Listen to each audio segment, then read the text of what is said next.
1982, the picturesque town of Kingscliff on the north coast of New South Wales attracts national attention when it's the scene of a bizarre act of human depravity. A 13-year-old boy is abducted, tortured, and buried alive.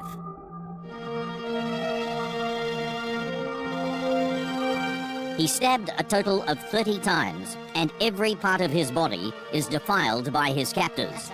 It's also the setting of an astonishing story of survival, of how his friend, another 13-year-old boy, is able to convince the killers to let him go. If it wasn't for his extraordinary courage, there's no telling how many more victims there could have been.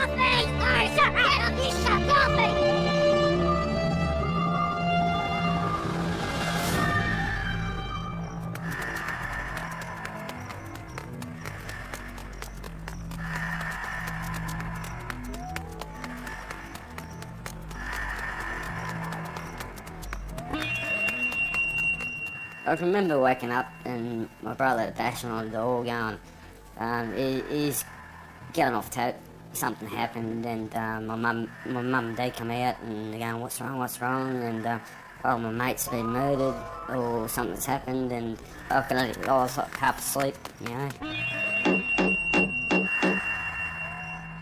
It's a cool autumn night when 13-year-old Terry Ryan is driven to his home in the Brisbane suburb of Marsden. Terry is breathless and shaking, and what he tells his family can only be described as horrendous. Accompanied by his mother, Terry is taken to the local police station, where he repeats his ordeal to Queensland CIB detectives. So, where did you first meet these men? When me and Peter were hitchhiking along the main road. The detectives listen intently as Terry describes in detail what he and another young teenager, Peter Aston, have endured that afternoon. And the bloke under the bonnet, he told us to hop in. Terry tells how they're abducted at knife point by two men, driven over the border to New South Wales, and in bushland near Kingscliff, just south of Tweed Heads, how the two men sexually molest and torture Peter Aston. I was covered in blood. I had bruised black eyes. They thought that I was trying to come up with some story to let Peter get away. They thought that I was making up a concoction story. Unsure of what to make of Terry's claims, the Queensland detectives take him and his mother to Tweed Heads police station. There, they meet up with the Detective Senior Constable Mark Ferguson. They had this young kid, 13-year-old Terry Ryan, with them, and Terry was telling the story about how he'd been with his mate, Peter Aston, who'd been bashed really badly and tortured. Shut up! Well, we chatted to Terry for a while, then went south towards Kingscliff. On the way down, we stopped at a place called Faux Park, which is on the riverside, just south Tweed Heads. And I think he pointed out a bin there where there was some, I think he told us that there was some clothing or something had been thrown in the bin, and there was a toilet there that something had been disposed of there. Terry then directs the detectives to bushland near Kingscliff, where he says he and Peter had been taken. That's an area where fishermen used to go fishing on the beach, and there was a lot of tracks off the highway, off the road, and so there are about 1,000 tracks off that main road towards the beach. Anyway, Terry Ryan took us to a track and said it's this one, so we went in and had a look, and there was nothing. And then he took us to another one, and there was nothing. And he took us to another one, and there was nothing. And we're getting a bit impatient with him. And the story was so fantastic, I wasn't quite sure whether to believe him or not. So I put him under a bit of pressure and tested him out a bit. He became very angry and fired up, and he came back at me really with great force. And I thought, well, this kid's telling the truth. So we decided we'd have a look at some more tracks, which we did, and ultimately came to a track where we saw signs of activity, and Terry started to become very agitated, and he was pointing out things that he saw, that he recognised. I was told by Ferguson, that Mark Ferguson, that he spotted some blood spatters in a tree in the area, and that's what really made them look a little bit closer, which was pretty remarkable, isn't it, because they're only going by torchlight that out. There was a mound, and it was covered with some bush, and we're in sort of a bushy area, low salt bush and stuff near the beach. And he pointed out this mound, and I'll never forget it as long as I live, walking over there and seeing this large, really wet patch of blood in the sand. And I can see that today, the red blood that had soaked up through the sand. And at that point Terry became really distressed and sobbing, and he looked to be terribly afraid. There was a knife in a sheath in the sand, which it looked as if it had been abandoned there or accidentally lost. There was a sock near the gravesite, and of course we wanted to ensure the integrity of the murder scene. We established that there indeed was a body in there, so it was left as it was at that stage. So there was a couple of things that I needed to do, was to, one, preserve the crime scene, get scientific police involved, get them called out, get them to come and examine the scene. None of that, the criminal investigation police in the Northern Rivers were then under the command of Detective Sergeant Eric Strong. I needed to get in touch with him and get the troops out, more or less, which I did. Terry repeats the details of how the two boys are abducted to Detective Inspector Bob Jackson. And while Terry has led police to Peter Aston's body, they're just a little sceptical about his story. Why would two men torture and kill his friend and then leave Terry alive to tell the tale? How and why Terry survived is going to astonish everyone, and it'll help police close in on two sadistic killers.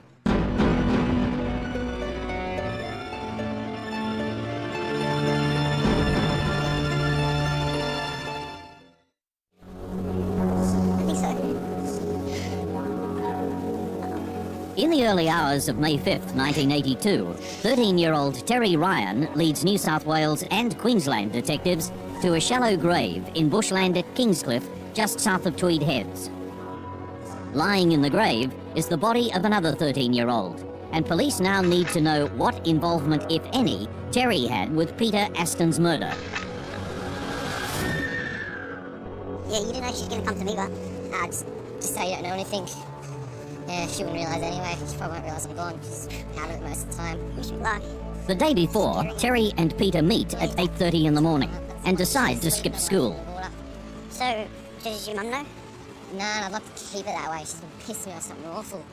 Peter is going to hitchhike to Melbourne to be with his elder brother, while Terry agrees to accompany his friend as far as the Gold Coast and then return home. So once we hit the border, I'm going to leave you and then just head back home. Yeah, should be sweet, mate. No, During their journey, the boys shoplift some clothes and cigarettes. Righto, turn it over. As they walk along the highway looking for a ride, they come across a man appearing to repair his yellow four-wheel drive. Give me a bit of a rev. A second man sits inside the car. Hey, I'll just give you a lift. Yeah, righto, turn it up. Excuse me. Do you reckon we could get a lift down the coast? Yeah, sure, you and your mate jump in. We're ready to go. Thanks. Jump in the front if you want, mate. Thanks for that.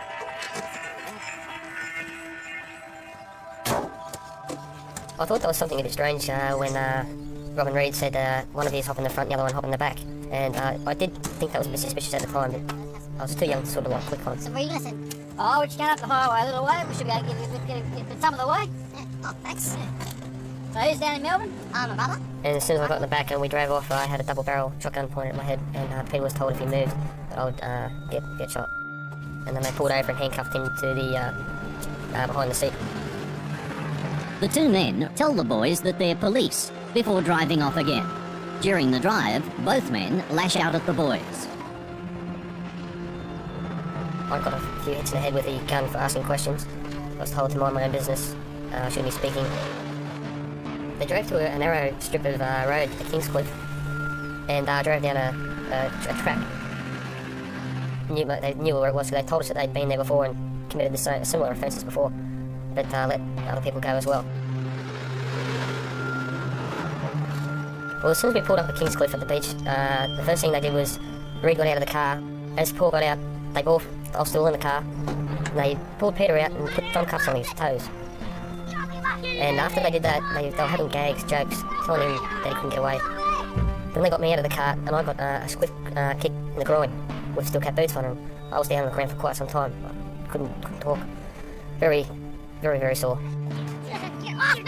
No, shut up! You shut up! Get off! Come on, you bastard! Leave us alone! And in the process of this was happening, Peter was getting repeatedly punched, kicked, belted around.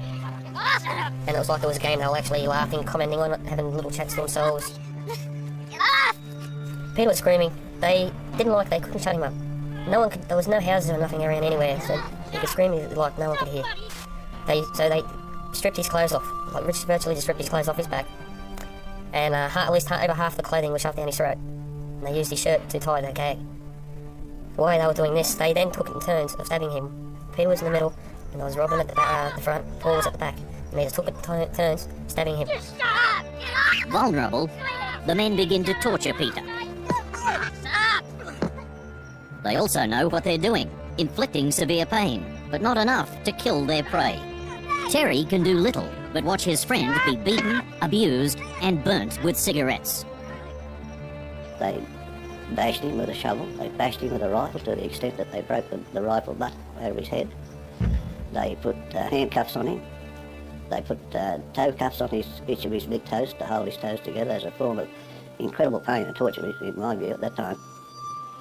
And then they stabbed him repeatedly, burnt him with aerosol spray can with a match in front of it like a mini glow torch.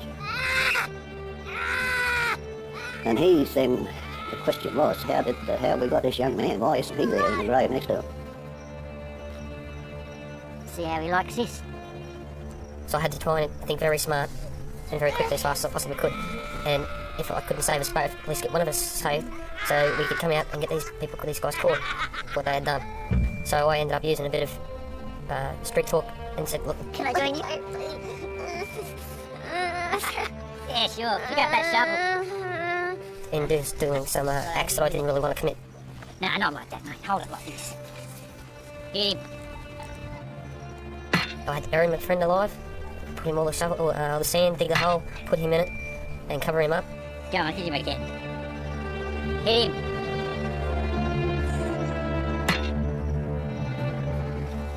Drove back to through the Gold Coast, and in the process of driving through the Gold Coast, they pulled up at a park where they disposed of Peter's what clothing was they had of his, and they went to the toilet in the park and get cleaned up, wash the blood and stuff, and all that off him. And I could hear them, they were joking about it, making it big fun. It was like it was a big game to them. Then they asked me where I lived, and I didn't know how to tell them somewhere else, so I didn't lie. So they drove me within about 2 minutes to the house where my parents are still living in.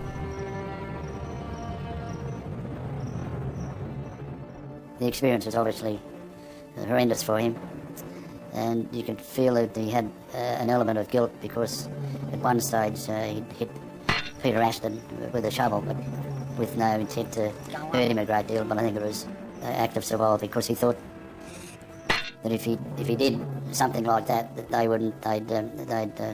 they'd spare him and that he wouldn't be murdered also. And of course there was suspicion, you know what people are like. People were, there's more to this than he says, or, he had a lot more to do it. And here he is suffering incredibly about the death of his friend and the circumstances surrounding the death of his friend. Terrible, terrible. Some of his friends knocked him that, my parents got spat on a bit, but they didn't know the whole story. They weren't there. They didn't have to deal with his mate being murdered. I recall being present when Peter Aston was taken out of the grave where he was buried, and I could see what had been done to him and the horrific injuries that he sustained and the torture that he'd been through. And I recall at the time that I just could not comprehend how somebody could do this to another person, particularly a child. He wasn't gonna, if he had survived, he would have just been a complete vegetable. He had half, or a portion of his scalp missing, where they'd scalped him. He was stabbed through the top of the head. He had his throat slit. His ears were pierced with a leather punch, 2 or 3 holes each ear. He was hit that hard with a shotgun, double barrel that gun, that the gun was in 2 pieces after the blow. Oh, it's hideous. Like, the children, they're worse than, we talk of pedophiles, and in the jails they call them rock spiders, but this was worse, if that's possible, and it was. And whatever we do and however efficient we are and do what we do as police means nothing. You can't bring a life back of a little boy. It's very hard to imagine the impact that it must have had on the detectives immediately involved with this case, let alone the family. We can't even comprehend what the family must have gone through. What a terrible, terrible way to die. Ashton's friend witnessed his companion's shocking death. As police gather what they can from the crime scene, detectives continue to question Terry to get as much information as possible about the two abductors. He told us that these people had haircuts like coppers, as he said, short front and back and sides. And he thought they might have been police, but they were talking about army a lot. And one was Bob and one was Paul. And they drove a little Jeep. And he told me the name of the Jeep. He said, I can't say it. I can't say the name of it, but I can write it down for you.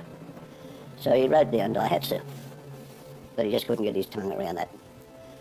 So we were looking at a little 4x4 Daihatsu Jeep type vehicle. And they were quite common, and particularly in beach front areas those days, because they were used as fishermen's vehicles. Police consider their next move carefully. They agree to circulate the descriptions of the two men, Bob and Paul, as well as a description of the yellow Daihatsu 4x4. They have no idea if the two men are locals or opportunists passing through, but either way, it won't be long before the circulation yields a major lead.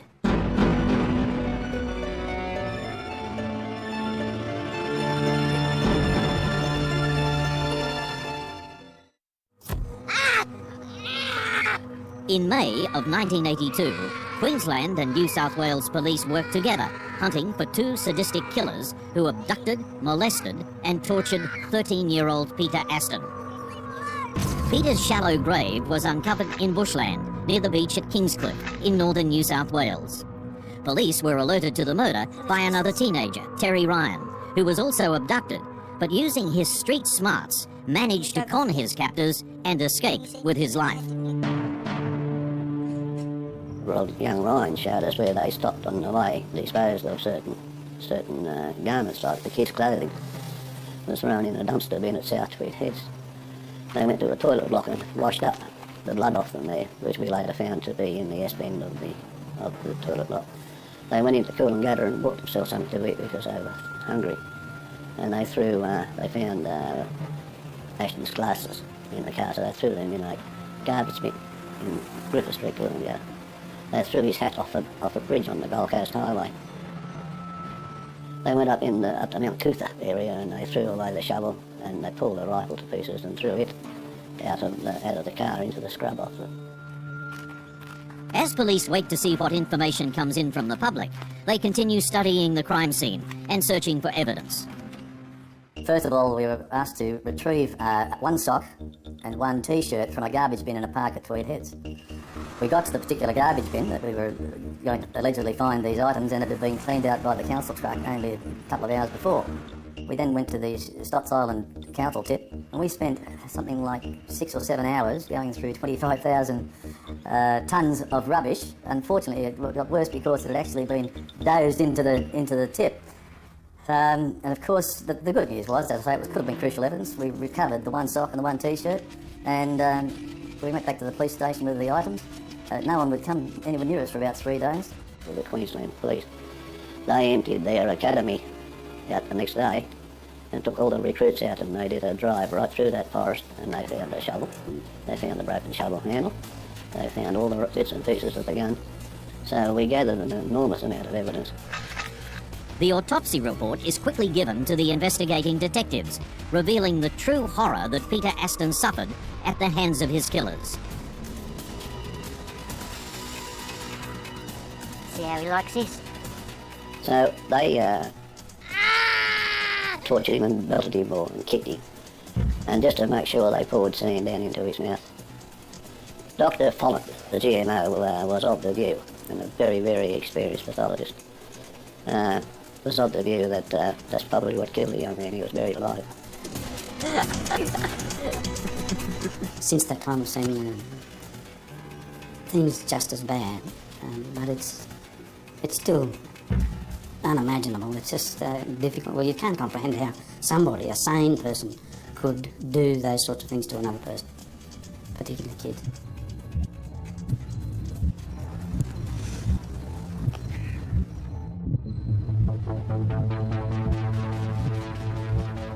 The next day, the boss of the homicide in Brisbane had come and returned to the police station, and he knocked on the door and he called me out and he said, we've just had a phone call from an anonymous person who suggested that the Robin and Paul that you're looking for are soldiers at the Enoggera Army camp. They drive a vehicle the same, and their descriptions are the same. And inquiries led to Enoggera Army Base in southeast Queensland. Police were dispatched to the Army Base, and it was a pretty hot lead, and I think that we all felt that we were onto them. I then went up to Enoggera and found, with Ian Spears and the Queensland Police, and we went to a particular room in the dormitory there, and I found that the place was very interesting, to say the least. We found over 30 knives, there were scalpels, there were swords, there were books of young males in very unusual sex positions and in bondage positions. We found library books. Well, when I say library books, we found books that were either came from a library or privately purchased, which had on the subjects of Satanism, bondage, masochism. One book that I do recall was called the Devil's Bible, and all of these bizarre things. And of course, the thing that really concerned us was that we found a scrapbook with dozens of samples of collections of pubic hairs, and next to each sample in the scrapbooks, the little plastic folds, was a Christian name, and the word pubic or groin or underarm, so we knew that they were what hairs they were. The room in the barracks belongs to 34-year-old Robin Reid, also known as Bob, and 17 years old Paul Luckman. Reid was a corporal, and Luckman was a reasonably recent recruit. They roomed together in this particular part of the barracks, but they had gone before we got down there. And as we arrived, the commander at Enoggera told us that there was another soldier missing at his car. So we circulated that car, and of course then we didn't know whether we had 3 people involved in the murder or not. But in the Daihatsu that was still there, we found so many things. It was just identical to the very precise way in which young Ryan had told about us the day before. Yes, we found crutches in the room, and it's not unusual to find crutches anywhere, but we later discovered that these crutches were actually acquired by Luckman after the murder, and it was revealed that he injured his foot whilst kicking the victim, Peter Aston, and he injured the foot to the point where he had to seek medical assistance from the RAP, the Regimental Aid Post. Luckman and Reid are now on the run. They're driving a Holden Sunbird that's registered to another soldier, Private Robert Ponzetti. There's no knowing where they've gone, or if they'll kill again. With Queensland and New South Wales police on high alert for the killers, the detectives can now only wait.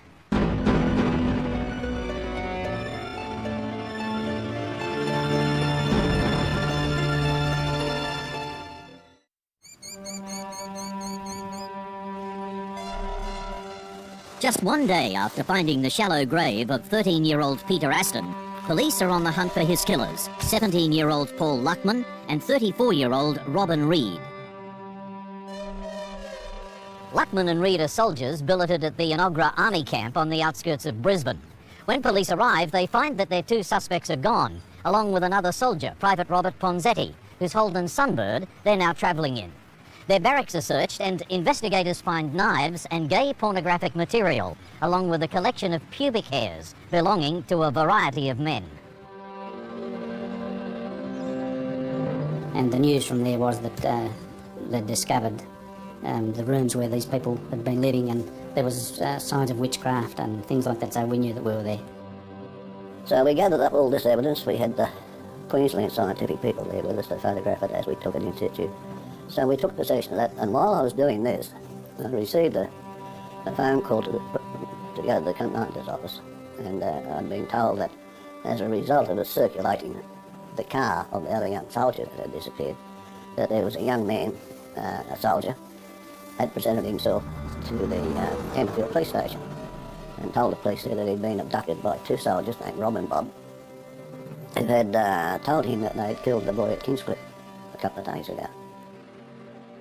The day after the murder, he was in the mess at the camp, and he was approached by Reid and Luckman and told that Luckman had hurt himself and would he use his car to drive them to the hospital off base.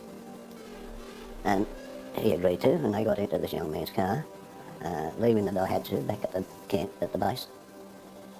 And when they got him in the car and off base, they abducted him with a knife across his throat and told him to drive them.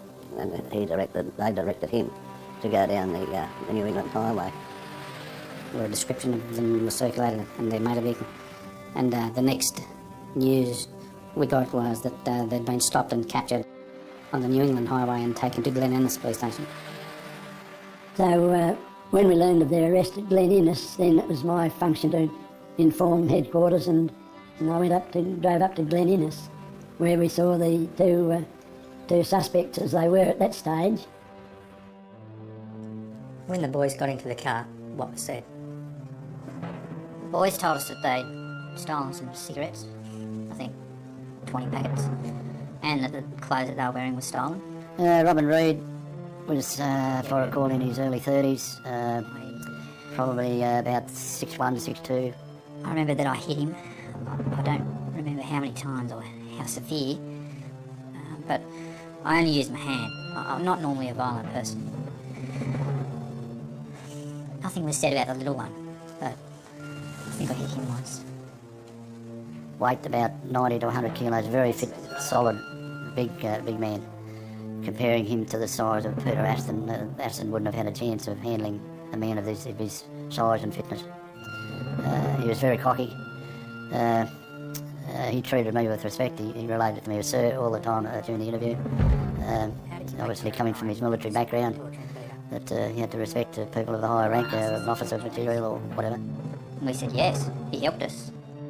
Yeah, he was quite easy to interview. He burned the big one with a cigarette, punched a hole in his ear, and he kicked him. I sat there and listened to Reid I don't remember much. try to explain what had happened, and he was trying to persuade us that he'd been hearing voices and that he was perhaps setting up some sort of basis for a defence of insanity. So what did you do with the big one then? Paul hit him with a shovel to quiet him and stabbed him. Then all three of us helped bury him, because that's what we were told to do. And that's all I remember at this stage. At the end of the interview, he pointed to a pen on the table and boasted that he could kill me within a few seconds. And I asked him how he was going to do that. He said he was capable of picking up the pen and jamming it into my ear, into my brain, and I would be dead, which was I thought was quite amusing at the time, because I'd also spent some time in the army and I knew that what he was saying was rubbish. Yeah, he was just fooling himself, and that's the sort of fellow he was. Okay, Paul, can you tell me what happened first? Well, Luckman, of course, protested his innocence to start with, and of course blamed the older man, Reid. But there's no doubt that from the evidence that Luckman inflicted more brutal injuries on the victim than Reid himself. And certainly there's evidence that when they put the young fellow in the grave, and it's believed by after the post-mortem that he was probably buried alive, he actually heard a gurgling noise come from the victim, and he shoved sand and dirt down the boy's throat to virtually finish him off. And then they covered the body up. And Bob then covered him up.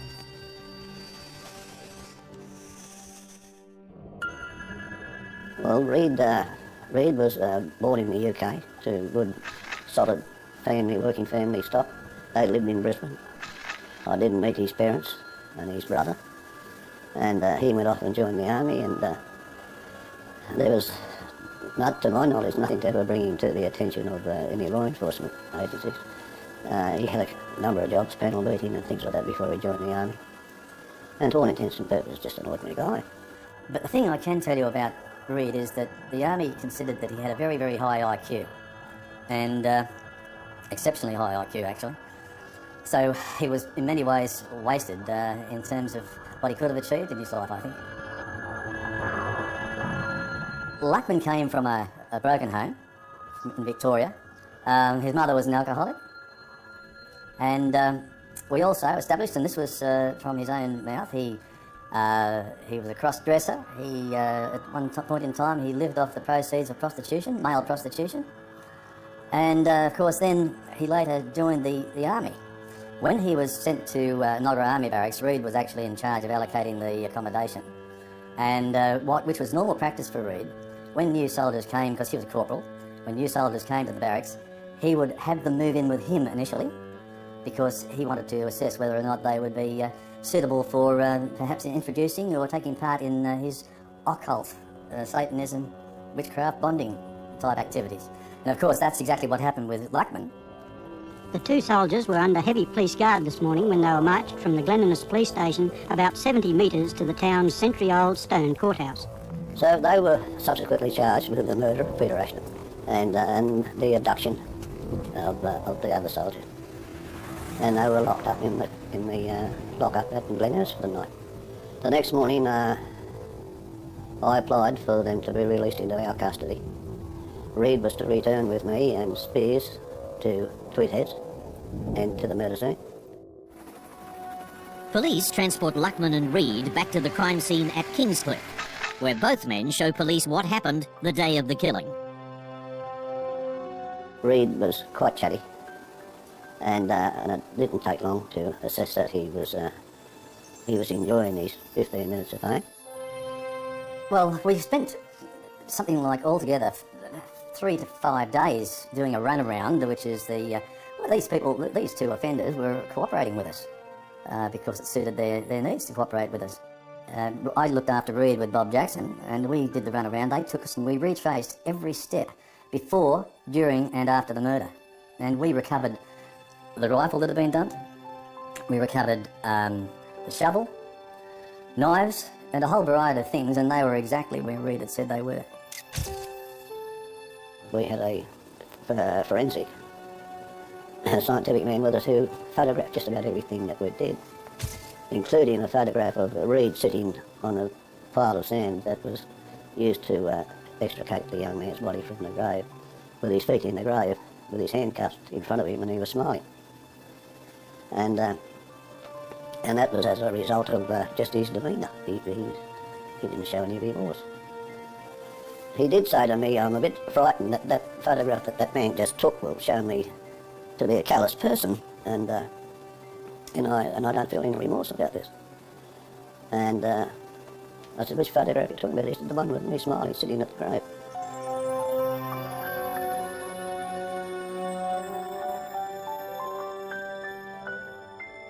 A date for the committal hearing is set, and the investigators are satisfied that they have a solid case, despite Luckman and Reid trying to blame the other as the instigator. But police haven't heard it all. The media coverage surrounding Peter Aston's murder brings out information of an earlier abduction and a very lucky escape.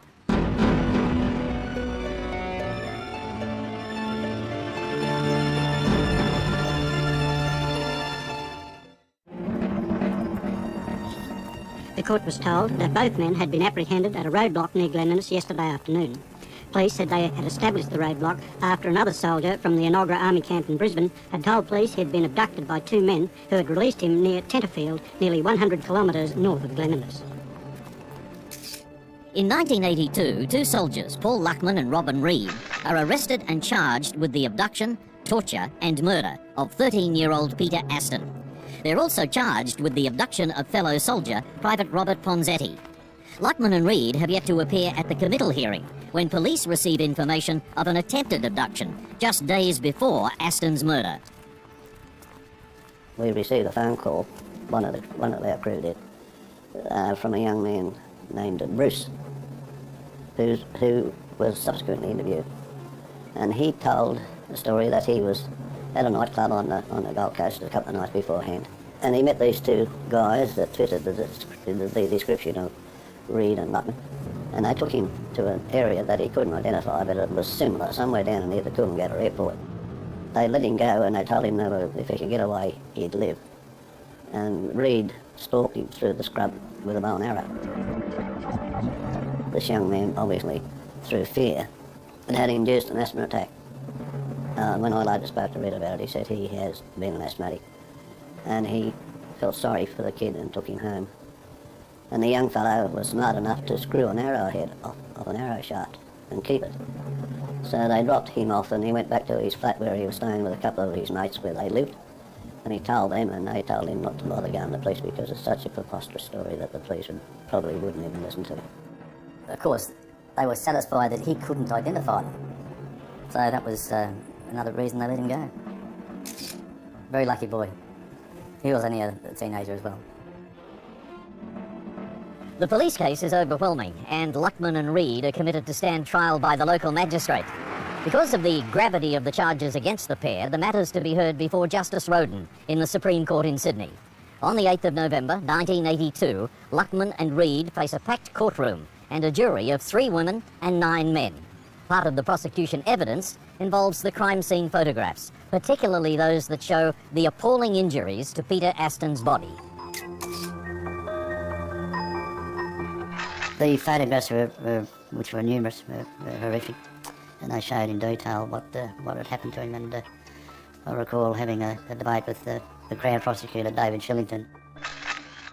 David Shillington's opinion that they were just too horrific, too stark and too horrifying for members of the jury, and particularly females, to see. Ultimately, a folder containing all the photographs of the body was shown to, handed up to Judge Roden, and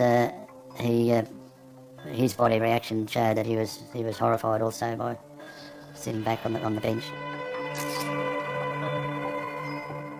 I also recall when my record of interview was being read out to the jury by the judge's associate, that female members of the jury were actually crying their eyes out. Yeah. So it had a big impact on a lot of people. Just the sheer cruelty and what the boy went through. Look, they showed no emotion, either of them, at the committal proceedings or at the trial. They just had that cold, glassy look right through the proceedings. After quite a lengthy trial, they were both found guilty of murder and I think and sentenced to long terms of imprisonment, life imprisonment, and Roden at the time commented that it was probably the worst crime of that nature that had been committed in this state for many, many years. Today in the Supreme Court, Mr Justice Roden described the crime as one of the most brutal and sadistic ever seen in the state. All in all, it was an excellent job, but you can never get away from the regret that there's no way in the world any of us can bring back that boy from, like, he's missed out on all these Christmases and the development and the years that he should have still been alive and would have been a useful citizen, and these fellas have just taken his life away from him in those circumstances. Dreadful. I'd confronted victims of road trauma, of accidental death, of suicide. I'd seen dead bodies in the relatively short time that I'd been in the police. But I'd never confronted anything like this where somebody had deliberately tortured another person, let alone a young boy.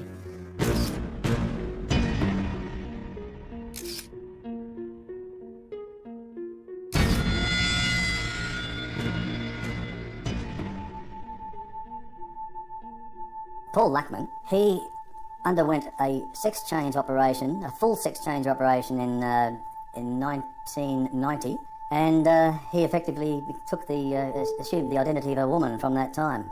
That sex change operation was whilst he was in prison, and at your expense and my expense. And then in 1993, he changed his name by deed poll to Nicole Louise Pearce, and he was subsequently, being a changed man, he was released from prison, or she was released from prison in 1999.